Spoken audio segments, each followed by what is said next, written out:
Election season is in full swing with surprises coming on Super Tuesday. From Elon University, we analyzed those results. This Election 2020 special is a partnership between Elon University, the North Carolina newspapers of McClatchey Publishing, UNC-TV, and viewers like you.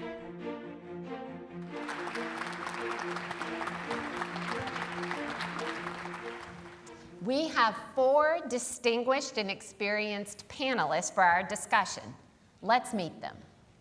Jim Morrill is Chief Political Reporter for the Charlotte Observer, where he has worked for nearly 40 years. He began his career covering state and local issues before moving to the politics desk in 1987. Jim was a Nieman Fellow at Harvard University and has been honored as one of the best state political reporters in America. Meg Kinnard is a national politics reporter for the Associated Press based in South Carolina. She is assigned to the AP's Washington Bureau covering the 2020 presidential election. Meg is a native of Memphis, Tennessee, and she is the only grandchild of longtime U.S. Congressman Ed Jones and has a bachelor's degree in international politics from Georgetown University. At Georgetown, she joined both the college Democrats and the college Republicans on the very same day. So prior to joining the AP 15 years ago, she worked for the National Journal and also interned at the Washington Post. Jason Husser is Associate Professor of Political Science and Policy Studies here at Elon and has served as Director of the Elon University Poll since 2016. He is an expert on survey methodology and is a frequent commentator on North Carolina politics for state and national media organizations. Jason has a bachelor's degree in political science from Southeastern Louisiana University and a PhD in political science from Vanderbilt. Michael Bitzer is the Leonard Chair of Political Science at Catawba College, where he has been on the faculty for more than 18 years. He is a leading academic expert on Southern politics with a specialty on elections in North and South Carolina. He is also a frequent commentator for media organizations. He is a graduate of Erskine College with a master's degree from Clemson and a doctorate in political science from the University of Georgia.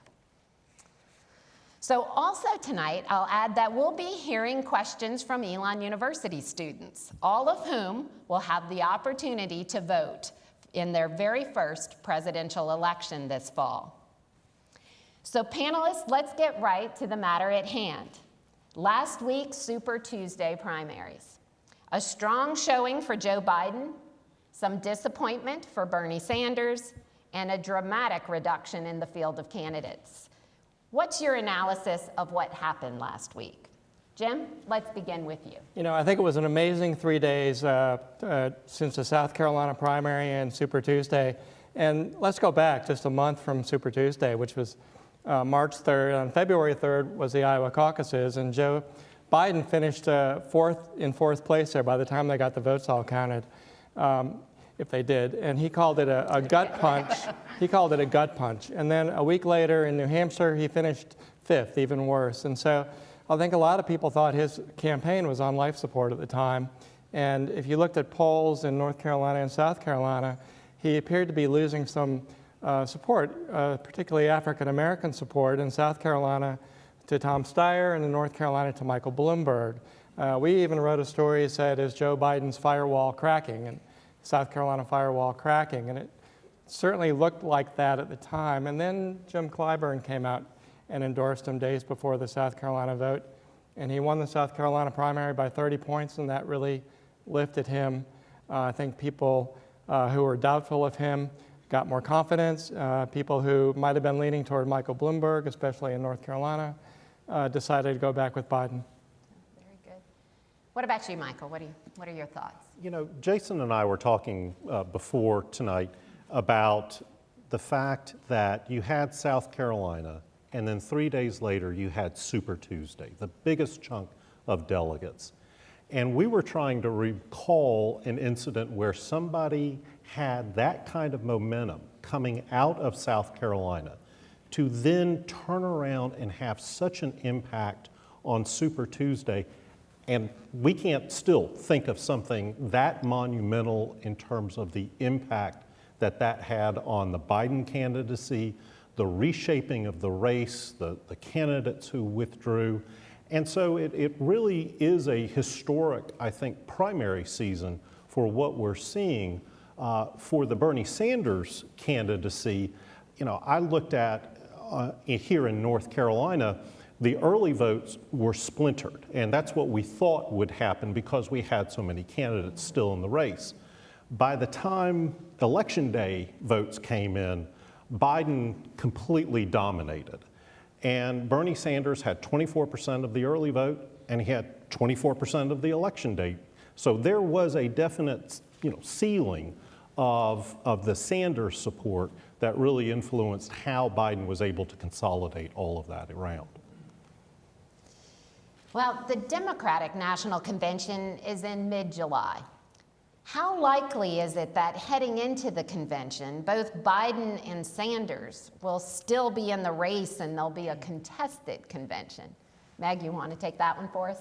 I have been talking to political strategists all over the place, and the consensus that they seem to give me is yes, we will still have two very viable, if not really, of the same kind of stature, perhaps, in terms of delegates or in terms of momentum, but there will still be two serious campaigns going into the convention. We saw this in 2016 in terms of Bernie Sanders and Hillary Clinton, but primarily in that instance because the Sanders campaign was still so well funded. He had a lot of campaign contributions. There was a groundswell of support in that vein. And so I think that it would be very likely that we'll see something again. Yes, the momentum right now is on Joe Biden's side. Yes, he had that moment coming out of South Carolina, catapulting through Super Tuesday and here and other places, and coming into the primaries that followed in very strong position.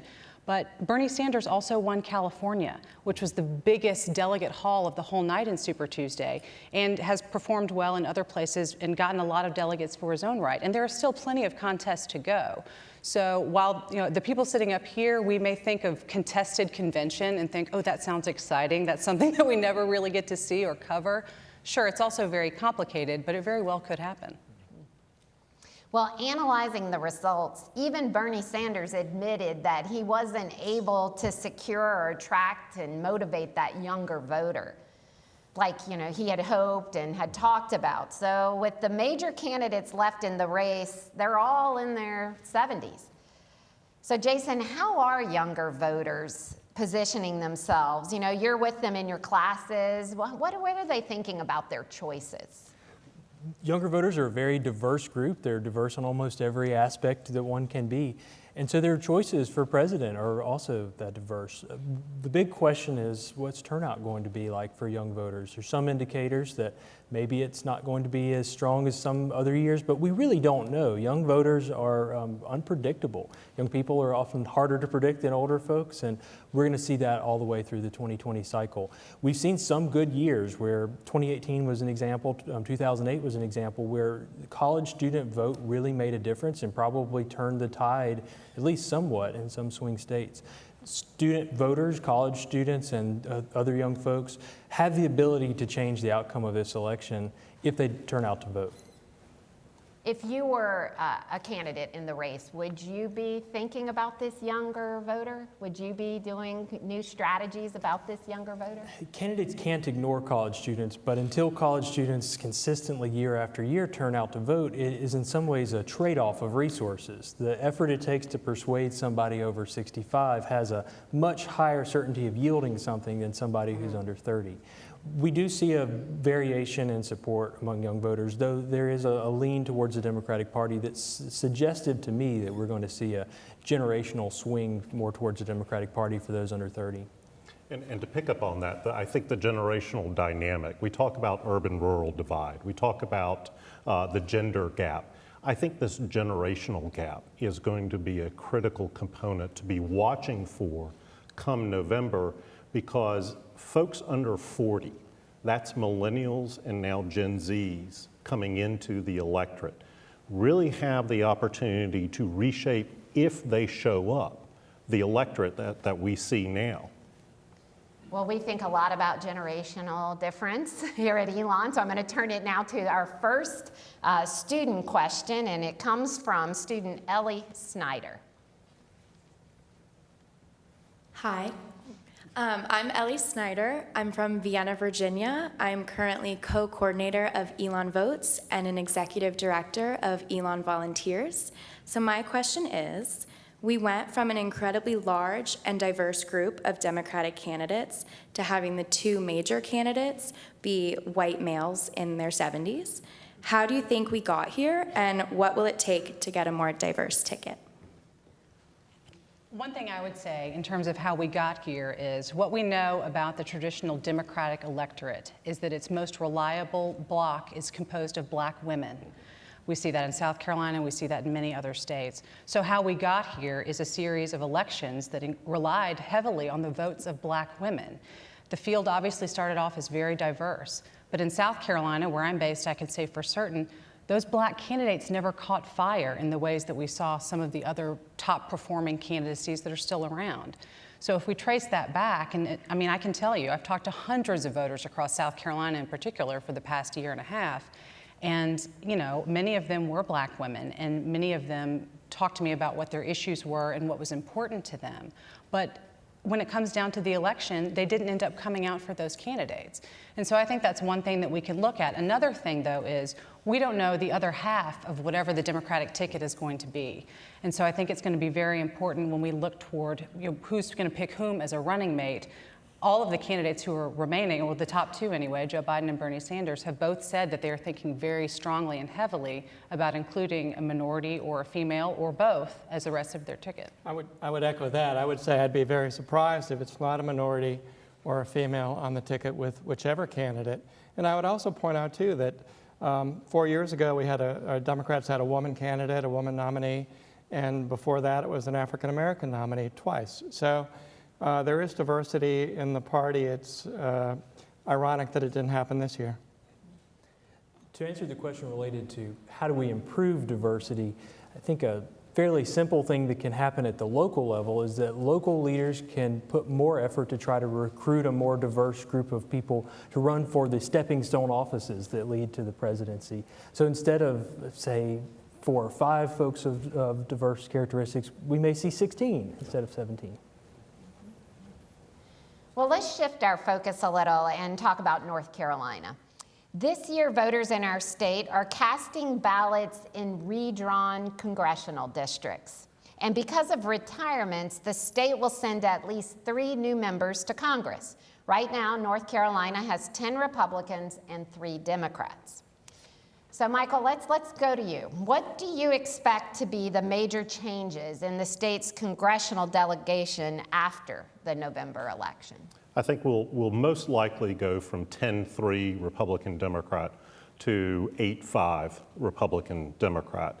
The 2 key districts are the 2nd, based in Wake County, and then also the 6th district by Greensboro into Winston-Salem. After the redrawing of those districts following the state court ruling on partisan gerrymandering, those districts became much more safely Democratic. Both districts are currently held by Republicans, George Holding and Mark Walker. It looks like the Democrats will pick up those 2 seats, and out of the primary, Deborah Ross in the 2nd, and then Kathy Manning in the 6th. Now, I would encourage folks not to get too comfortable knowing what these district lines are like right now, because we will then face in 2021 redistricting all over again. So welcome to North Carolina politics, where we basically are redistricting every year for what it seems like. Jim, what about you? Since you cover state politics, what's your thoughts on this year's? I think Democrats are probably resigned not to picking up more than the seats that Mr. Bitzer talked about. But I think if they're looking at any pickup at all of a Republican seat, it would be in the 8th district, which is represented by Richard Hudson, a Republican, and it runs from Concord to Fayetteville. It's been redrawn a little bit, and The woman who is running as a Democratic candidate is a former Supreme Court Justice in North Carolina, Patricia Timmons Goodson. And I think Democrats, if they put money in any of the races in North Carolina besides the ones that he mentioned, that would be it. And I think it also underlines the importance of the legislative elections too. And I don't know if you'll talk about that, but Democrats are a few seats shy in the state Senate, a few seats shy in the state House. And were they to get either house, control of either house, that would make redistricting a whole different animal. And it would be critical because the governor has no veto power over redistricting bills. So if the Democrats want any say in the redistricting process, they have to capture at least one of the state House or the state Senate. One thing's for sure, a lot of voters are going to be confused when they go Yeah, to that's vote what I in thought. November. If you don't look at the map in advance, you probably don't know that your district lines are different, and sometimes they're dramatically different. So here at Elon University's district is very different than it was in the past. So it's worth it for voters to spend 5 minutes to look at their district lines to try to figure out, okay, what's my district, and then learn about the candidates. Normally we just say learn about the candidates, but these districts are so chaotic. And I There's an know the extra North step. Carolina Board of Elections has worked to make that map available on their website, and I know the newspapers have published, to help people, because it's a change, it's different. The state has a voter lookup tool where a person can enter their name and basic information, and it will give them a sample ballot. That extra step is definitely worth it in the 2020 cycle, just because these districts are so confusing. Yeah, a great reminder. So North Carolina is one of the states that has been considered a swing state, with candidates making frequent visits. And I had a student observe to me, what's up with all the political advertising? And I explained that North Carolina is one of those states that garners that kind of attention. So Meg, are your colleagues in the national media expecting to spend a lot of time in North Carolina because it's a swing state? Absolutely. And we saw this, coming out of 2016, where there was a lot of attention in North Carolina. North Carolina's kind of grown to be in that category of purpley states. I mean, there have been some changes in state legislature, congressional delegations, as y'all were just talking about. But interestingly, North Carolina has traditionally, in presidential elections, voted Republican. I think there's been only one time in at least the past couple of decades where that hasn't happened, and that was 2008, which is an outlier election for a whole lot of reasons, youth turnout among them, as we just talked about. But yes, in terms of attention on North Carolina, this is a place where, as we've noted, Mike Bloomberg spent a lot of time and attention and money being part of that Super Tuesday cavalcade of states that had all of those delegates and attention. So we will definitely be here, not only just because of the convention, which I'm sure we'll probably talk about, but this is one of those places where it's not just about the Ohios and the Floridas and the Michigans in the general election, that those lines are kind of creeping down further into the South too, and North Carolina is going to get a lot of attention. North Carolina's not only got a presidential race that's in a battleground, but the Senate race could help determine who controls the U.S. Senate, with Senator Tillis and Cal Cunningham now. So that's a big race too, and there'll be a lot of money spent in that. Well, speaking of Senator Tom Tillis, he was a strong supporter of President Trump during the recent impeachment process. So how do you think that factor will show up in his reelection bid? Well, he's tied himself very tightly to the president, and the president appreciates that. And I think Tillis will go as President Trump goes in North Carolina. If Trump runs strong here, I think that'll certainly help Tillis. And the converse, if he doesn't, then it would hurt him. Now, I think Tillis has a few issues with other Republicans too, who remember that he wrote an op-ed for the Washington Post a year ago, saying that he was disagreeing with the president about emergency funding for the border wall, and declaring his independence, if you will, about that. And then he backtracked on that, but I think a lot of Republicans are still a little bit cautious about that. I think in this state in particular, we are so closely divided, and it's due so much to partisan loyalty. If you self-identify as a member of one party over the other, you're going to be voting almost 90 to 95% of the time for your party's candidate. And so in some of the research that I've done, looking at the top of the ticket all the way down the ballot, you can pretty much track how strongly that relationship is between president, U.S. Senate, a governor's race that we're going to have. I mean, we were talking about money being pumped in. we could see $500 million pumped into advertisement in this state for this fall. And that's going to create so much, vacuum in terms of other races trying to get attention and trying to get acknowledged in this very competitive environment. That level of spending is really hard to wrap one's mind around, but we could see similar levels of spending in North Carolina in 2020 as we saw in presidential races across the whole country combined in the 2000s or 1990s. And inflation hasn't changed things that much. It really is hard to get your mind around that.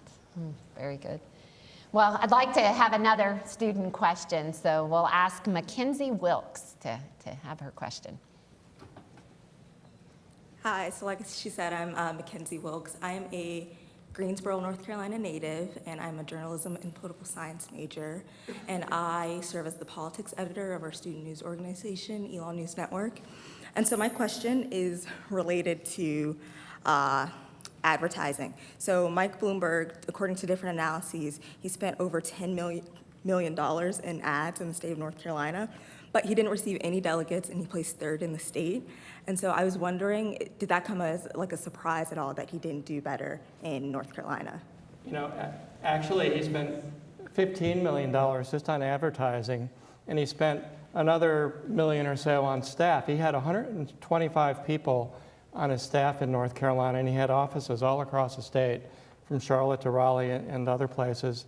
So he spent a ton of money, and contrast that with Joe Biden, who had one paid staffer in North Carolina for the whole thing and hardly advertised. Joe Biden didn't really advertise in North Carolina. So I think Bloomberg's failure to show was a big surprise for me, and I think that one reason was because after Joe Biden proved his viability again in South Carolina 3 days earlier, that turned more people to vote back for Joe Biden, who would have been inclined to vote for him anyway. And that's part of Mike Bloomberg's whole candidacy was founded on being kind of a backup plan for Joe Biden. I mean, he was very upfront in saying that. If I don't think that Joe Biden can really do it for the Democratic Party, then I'll announce my candidacy, and he did because he didn't feel that way. Joe Biden, coming out of South Carolina and then going into Super Tuesday, obviously, according to the voters, did prove his candidacy. And so, while maybe a little bit in advance of that, there would have been a theory that Mike Bloomberg certainly would have reached viability in North Carolina, but didn't quite even do that. But after Joe Biden's wins, it was really hard to surmount that, despite the spending. Did that surprise you, Meg? Did that surprise you about Michael Bloomberg and his traction? To some degree, it's hard not to get distracted and snowed when we're talking about the amounts of money that we're talking about. I mean, Mike Bloomberg was the rich billionaire in this whole race. We had Tom Steyer in South Carolina, who was the poor billionaire just because he wasn't as big of a billionaire. Only 17 million. Right? Only that much money. So, when we're talking about these amounts, it is kind of crazy. But when you look at someone like Mike Bloomberg, who was willing to put up as much of his own personal money as he did and to put literally his money where his mouth is, that may come off as surprising, but sometimes it's hard to really get past when those votes start rolling in for the candidate that you specifically said you were there only if that guy didn't do well, that he starts doing well. And I talked to Senator Dan Blue, who's a Senate minority leader in Raleigh, and he said that he had come out and endorsed Bloomberg at the last minute. And I asked him why, and he said that he'd got, Joe Biden just didn't have the energy, and his campaign was pretty much non-existent at that point in North Carolina. So he said he was for Bloomberg, and I think other people were for the same reason. I think from a political science point of view, it's fascinating that a candidate tried to skip the first four contests, which really set the tone, which really helped the candidates develop what their message, what their theme is. And to spend $500 million and have two very poor debate performances, kind of leads us to think maybe you should have gone through the rigors of Iowa, New Hampshire, Nevada, South Carolina to really test and get your message down. It was an expensive lesson to learn, I'd say. In some ways, the ads didn't matter because he missed these vetting opportunities. If we look back at the last year of all the heat Joe Biden has taken from one sort of gaffe or one embarrassing thing after another, he sort of got past that. Maybe not totally for all voters. Bloomberg got it at the worst possible time, right when it was central in folks' mind. Yeah, all the attention spans, and this campaign is really long, as we all know, but people have their peaks and voters are paying attention at certain points, and you're absolutely right. Those debate performances for Michael Bloomberg came right as voters who actually could have possibly seen him on a ballot, right as they were getting ready to, and the result wasn't all that great. Yeah. Well, we're going to do a series of quick responses.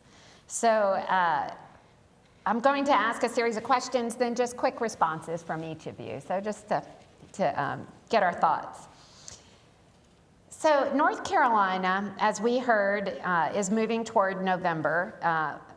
And I'm going to call this a lightning round, okay? So as I say these, just give me a very brief explanation from your perspective.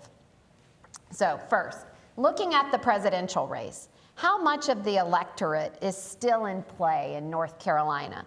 In other words, what percentage of voters are still making up their minds between President Trump and the Democratic nominee? I think it depends who the Democratic nominee is.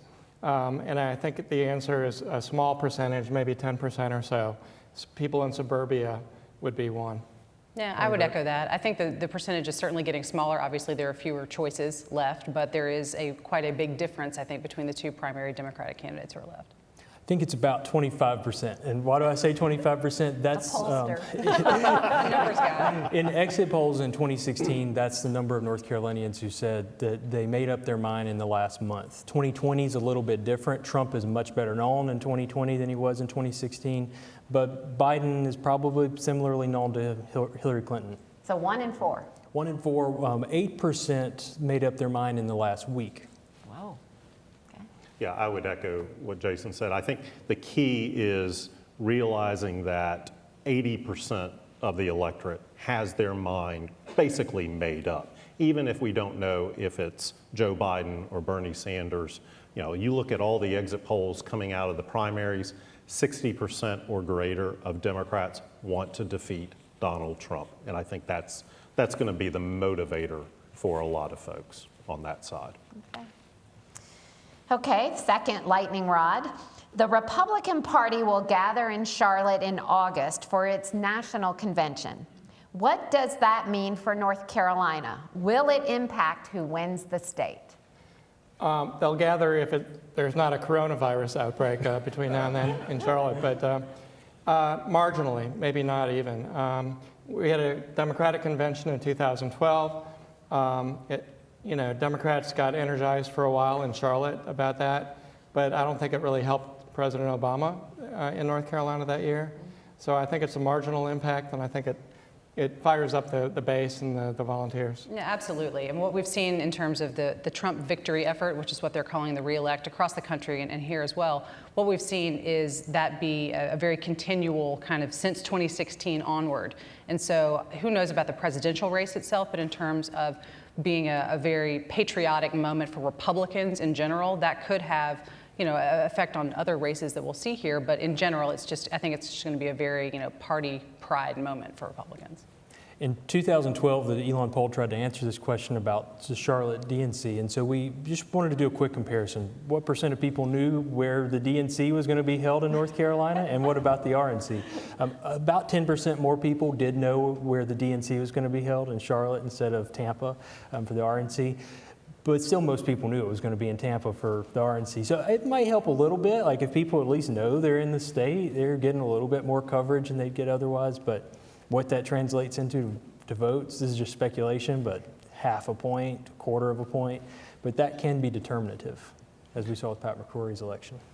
Yeah, I think that half a point, even a point difference, will really make a critical component of how North Carolina plays out.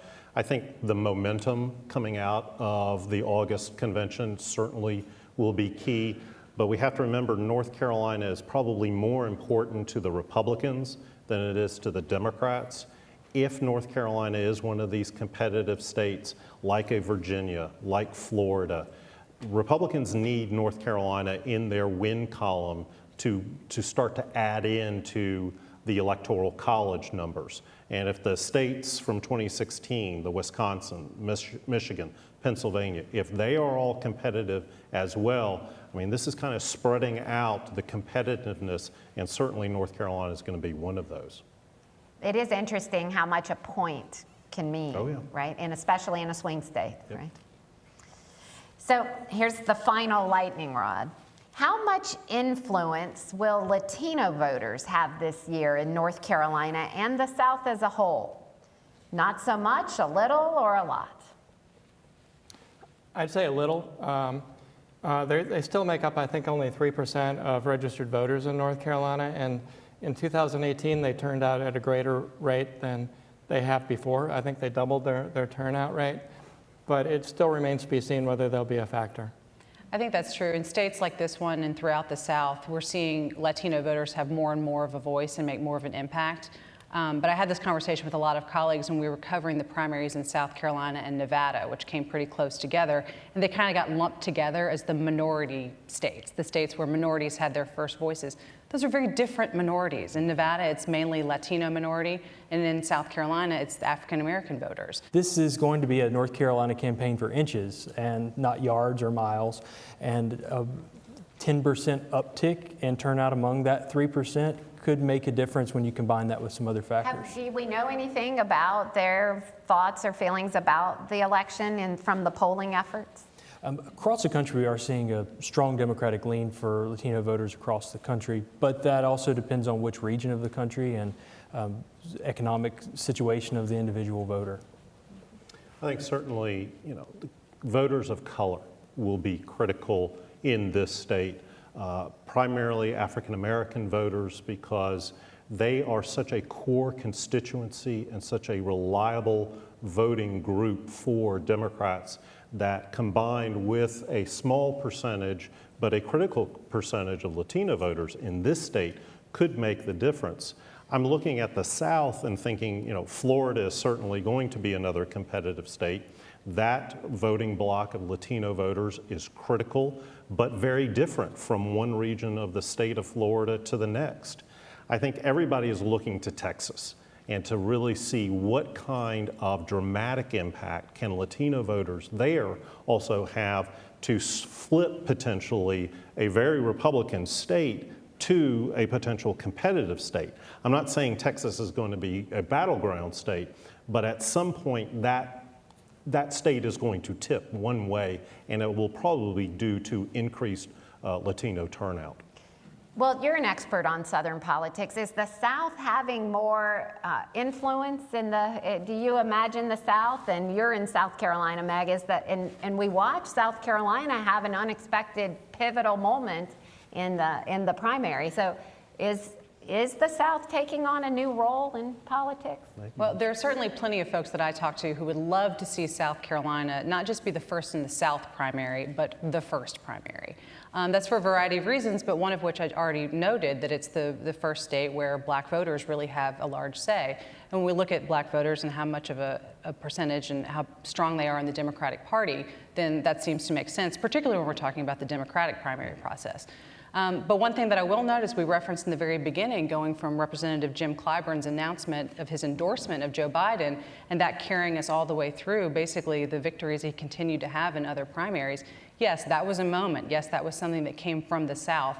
I don't know that that's necessarily the South having more of a voice in the whole process. That happened to be a very powerful member of Congress who happened to be from the South. But overall, even when you look on both sides of the aisle, the Democratic primary process and the Republican process, all of that, I mean, South Carolina is a fascinating, to me, microcosm of what we see writ large across the country. And certainly in this first state that voted in the South, and then so many of the ones that did on Super Tuesday, we've really seen that have a very large role in the whole process. I think you have to look at it in context too. It wasn't that long ago that the entire South was red during presidential elections, and slowly that's begun to change. North Carolina's a purple state.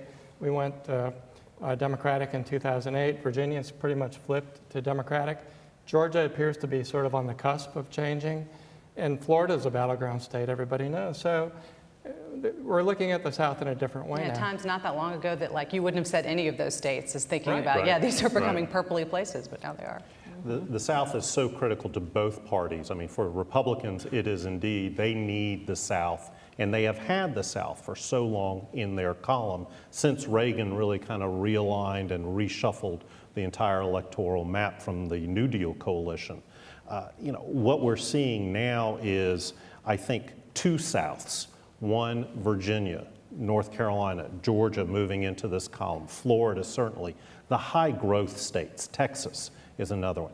But we see another tier of southern states, Alabama, Mississippi, Louisiana, Tennessee to an extent, Arkansas.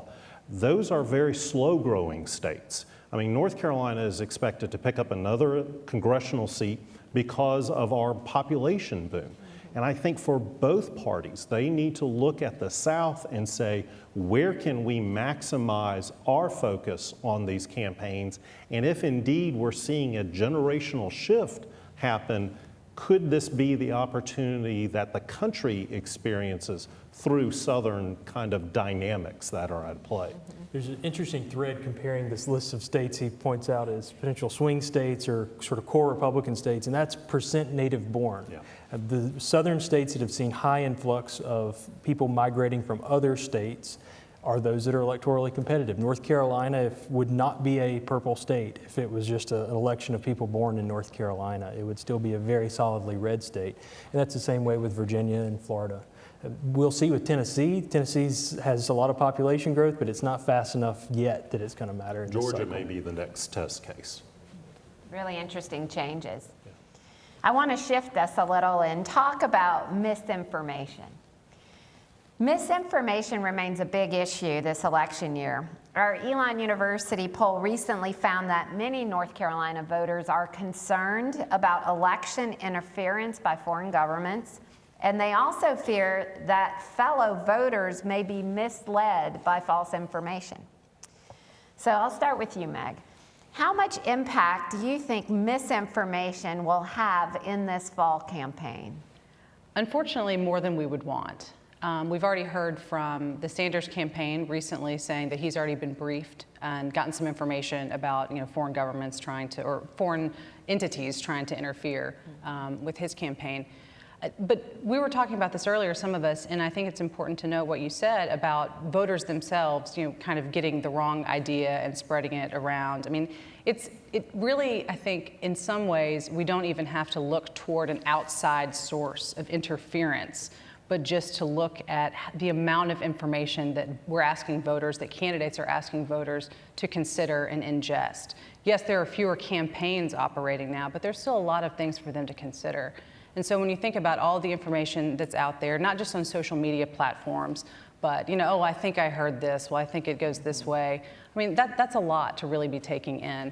So it's not just an outside entity trying to infiltrate, which obviously, I mean, that's a concern, and I think people have very valid worries about that. But it is also just kind of maybe a misunderstanding that can happen sometimes, and unfortunately, that can have negative ramifications too.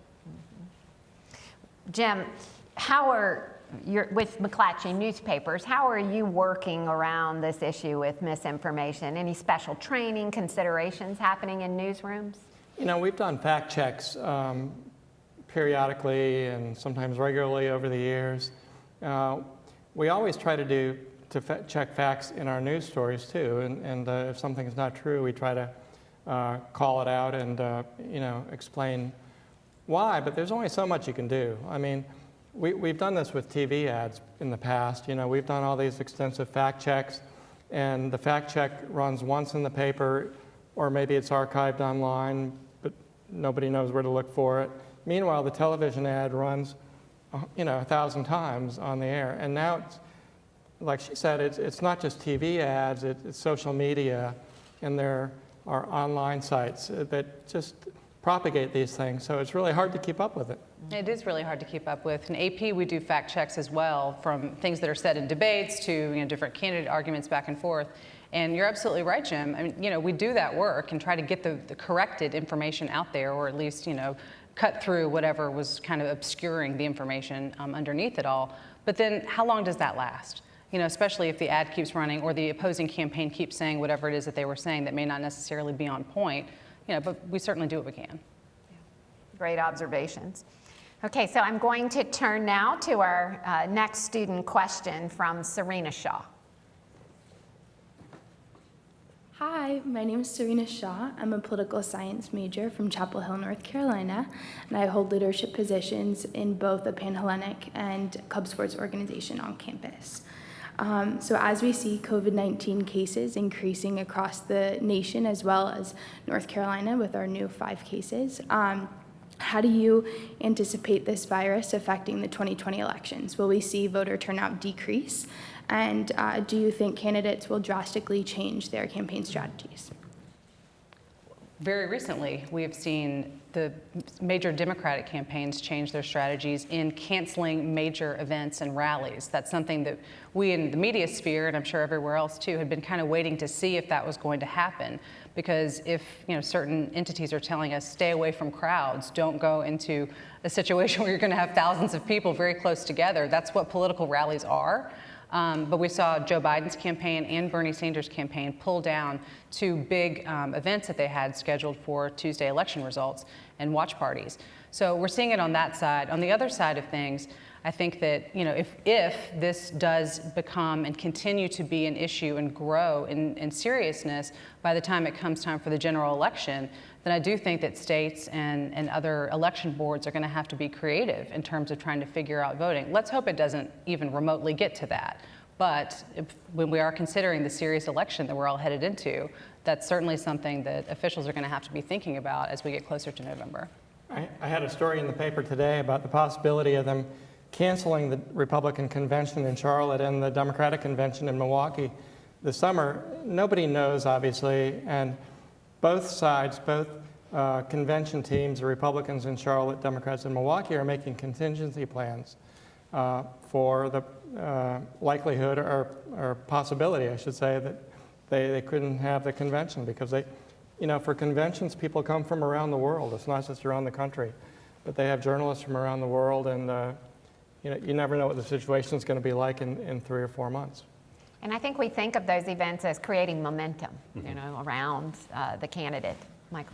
Well, I was going to add, I think looking towards November and how people are going to be casting ballots, if we're still dealing with this virus issue, come the start of mid-October into November, I think you'll see an uptick, certainly, of absentee by mail ballots.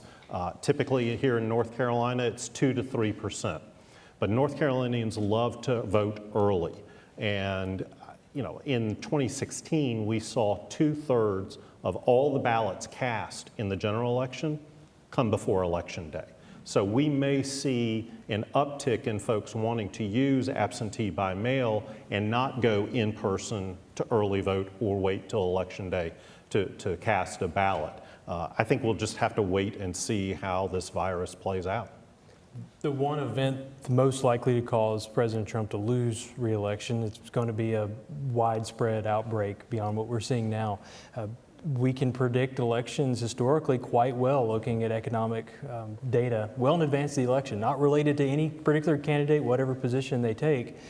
If the stock market doesn't recover, if we see long-term unemployment or folks being employed but not getting paid across the country, that's devastating. And the president is going to be blamed for it, rightly or wrongly. And he's certainly given us a lot of sound bites lately for Democrats to parade out there. We have parallels in hurricanes. Hurricane Katrina was in many ways the end of George Bush's potential to recover from lack of popularity. So George Bush fell about 10% after Hurricane Katrina. In contrast, Obama probably got more votes because of his perceived handling of Hurricane Sandy as being pretty good.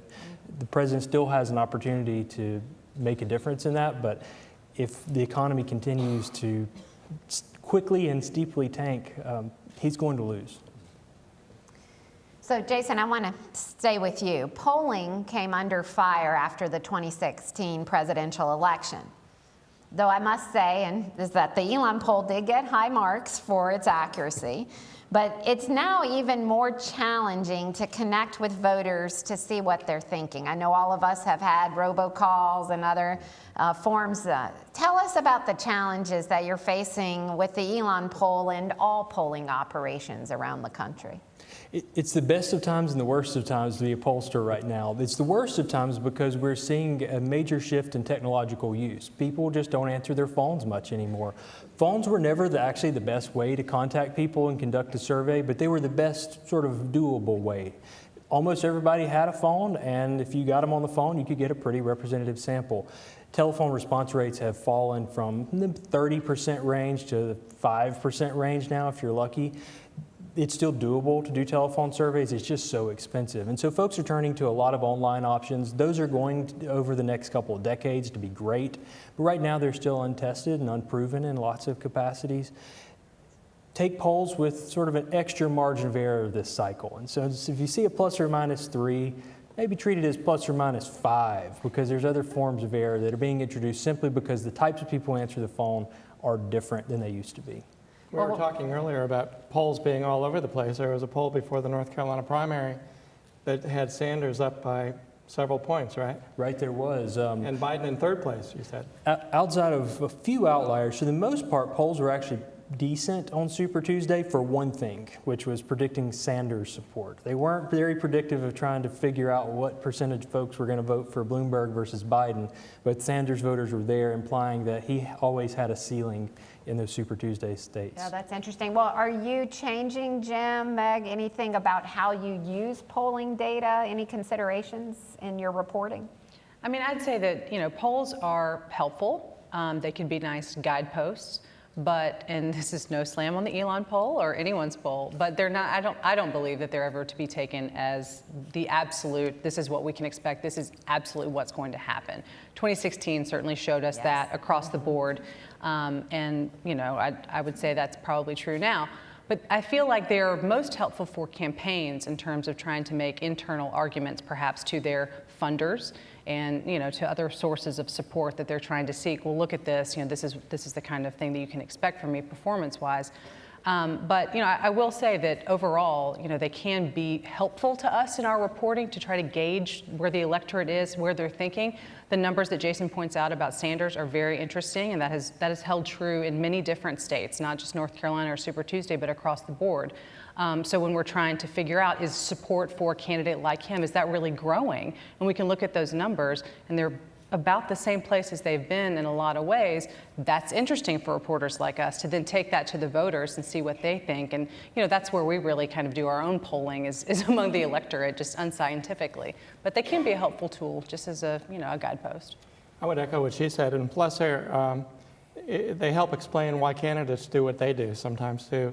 If a candidate goes on TV with a negative ad against somebody after a poll, you kind of understand why. And Joe Biden, in one of the debates, was going after Tom Steyer pretty badly. And people wondered why go after Steyer. And the polls in South Carolina, if I'm not mistaken, showed that Steyer was sort of whittling away at his African-American support. There are some that had showed almost a three-way tie, really, among those top three candidates, with Tom Steyer being right in there. So you're absolutely right. We saw that manifest itself directly into a debate performance because they were going after the same kind of voters. Strategy there from that.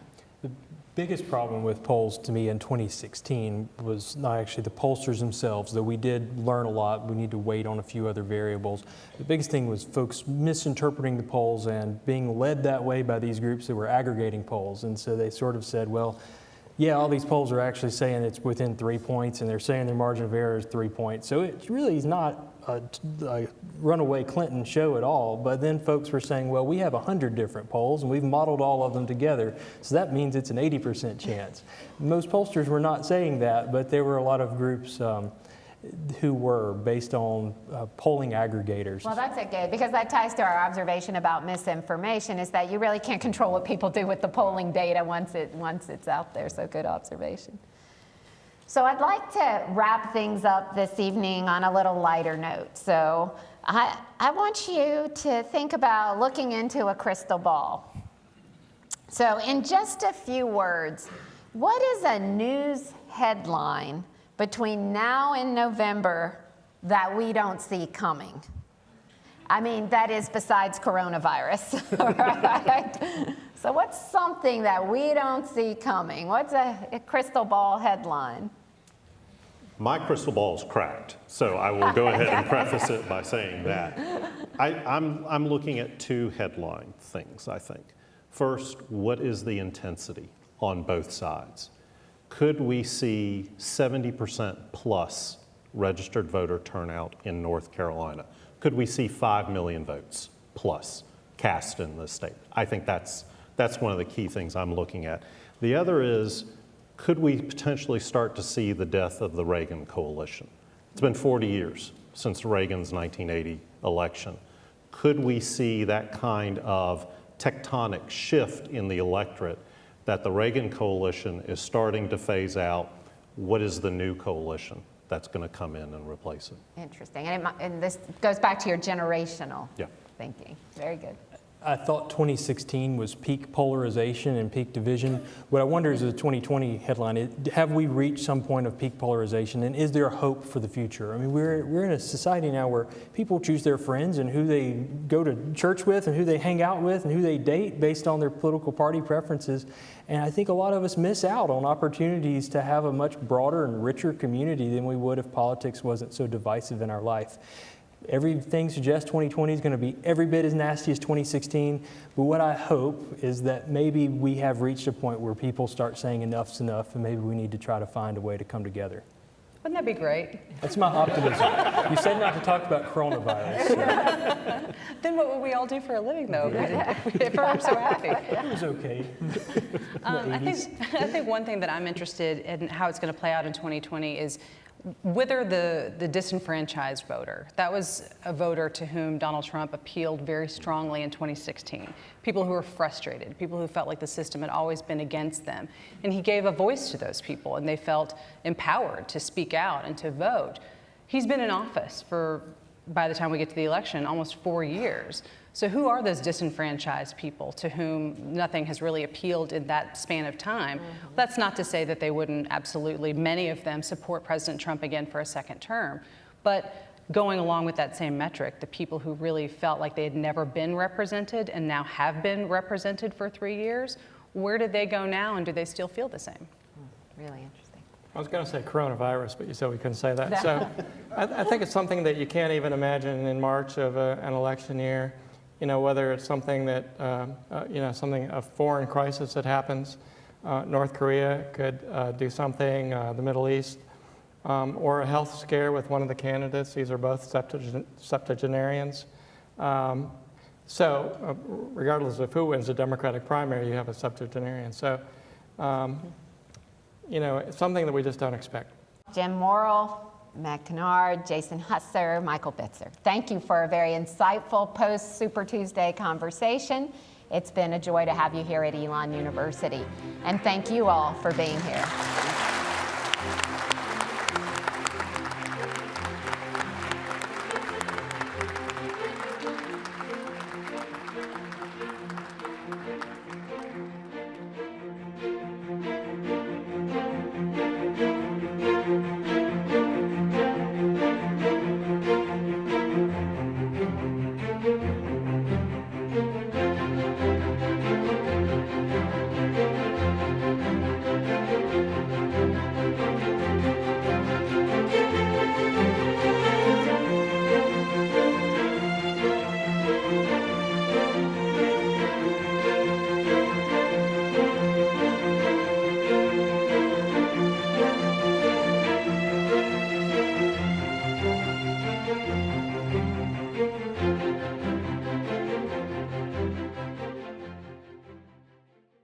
This Election 2020 special is a partnership between Elon University, the North Carolina newspapers of McClatchey Publishing, UNC-TV, and viewers like you.